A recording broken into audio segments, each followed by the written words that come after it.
Hello, friends. This is SNLE, and you are watching my YouTube channel, Crick Chat 365.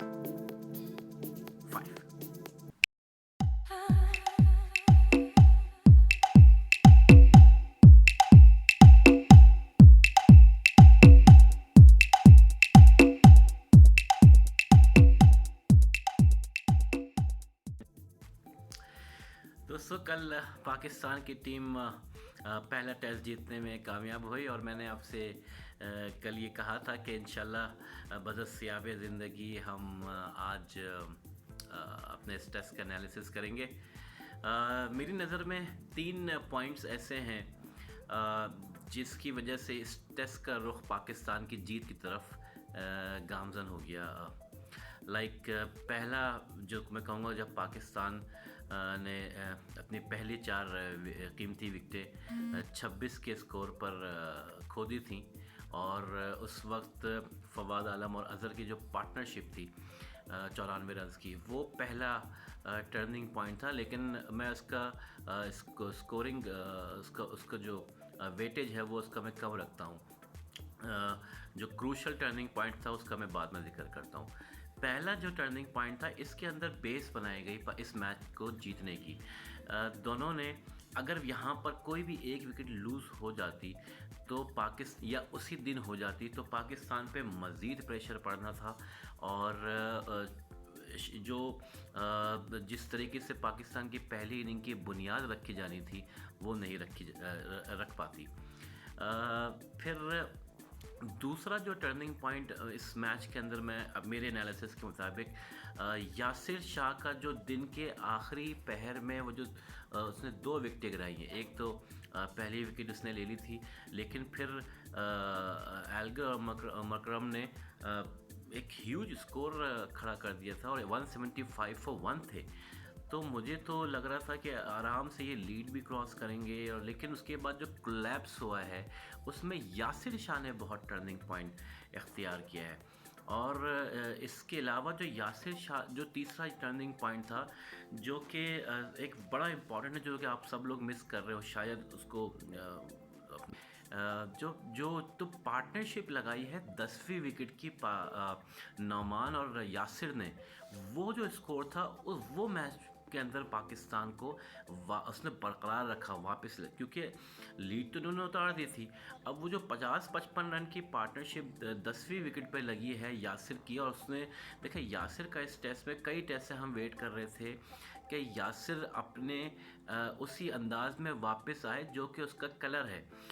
Bowling में तो खैर दुनिया जानती है यासिर को, लेकिन बैटिंग में भी यासिर ने कई मौक़ों पे, मिसाल के तौर पे सेंचुरी मेकर, और वो भी ऑस्ट्रेलिया के अंदर। इसके अलावा भी उसकी छोटी मोटी परफॉर्मेंसेस लगी हुई हैं।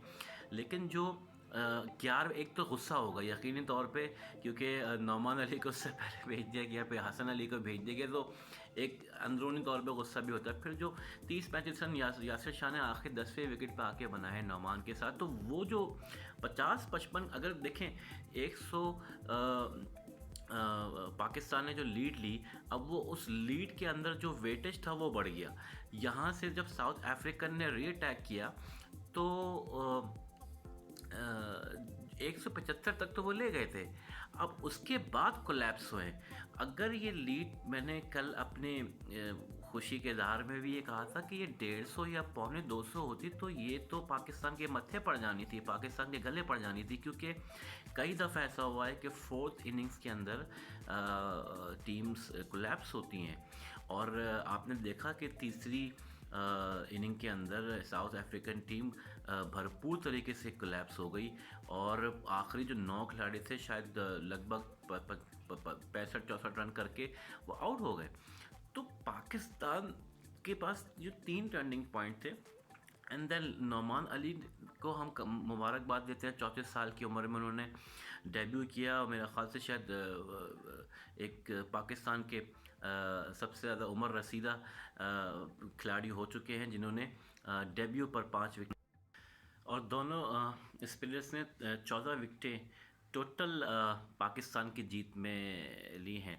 एक जो सोचने का पॉइंट है कि जो फास्ट अटैक है पाकिस्तान का, वो उस काबिल उसके ज़िक्र कारकर्दगी कई सीरीज़ से देखने में नहीं आ रही। शाहीन को अब रेस्ट देना चाहिए। In my opinion Shaheen has been playing continuously, तो उसको ऑल्दो के he is a number one Pakistan bowler, लेकिन इस वक्त उसको रेस्ट की ज़रूरत है। अब पिंडी टेस्ट जो 4 तारीख से शुरू हो रहा है, इसके अंदर मेरा मेरा ज़ाती राय है कि हारिस रऊफ़ को डेब्यू कराना चाहिए, क्योंकि उसके पास पेस है और फिर उसके बाद रिवर्स का आर्ट है, और फिर सबसे बढ़ के ये कि पिंडी कराची नहीं है। कराची के अंदर एक मौसम की अलग कंडीशंस हैं, पिंडी के अंदर अलग कंडीशंस हैं। कराची साहिल के साथ लगा हुआ है और पिंडी इस्लामाबाद दोनों जुड़वा शहर है पाकिस्तान के। इस्लामाबाद तो खैर पाकिस्तान का दारुल हुकूमत है, और उसके साथ जुड़ा हुआ पिंडी, और पिंडी के जो स्टेडियम है उसके अंदर ठंड का जो मामला होगा वहाँ वो भी एक कंडीशन जहन में रखनी होगी। और इसके तहत ठीक है स्पिनर्स आप रिलाई कर रहे हैं, लेकिन ऐसा ना हो कि जो जिस तरीके से तीनों फास्ट बॉलर्स नेगेडी और रबाडा और नोटिया, ये तीनों कहीं पाकिस्तान को गले ना पड़ जाएं, क्योंकि इन्होंने बहुत ही अच्छी बॉलिंग करी है। साउथ अफ्रीका की बैटिंग ने साउथ अफ्रीका को ये मैच हरवाया है, बॉलिंग ने उनको मैच में बरकरार रखा।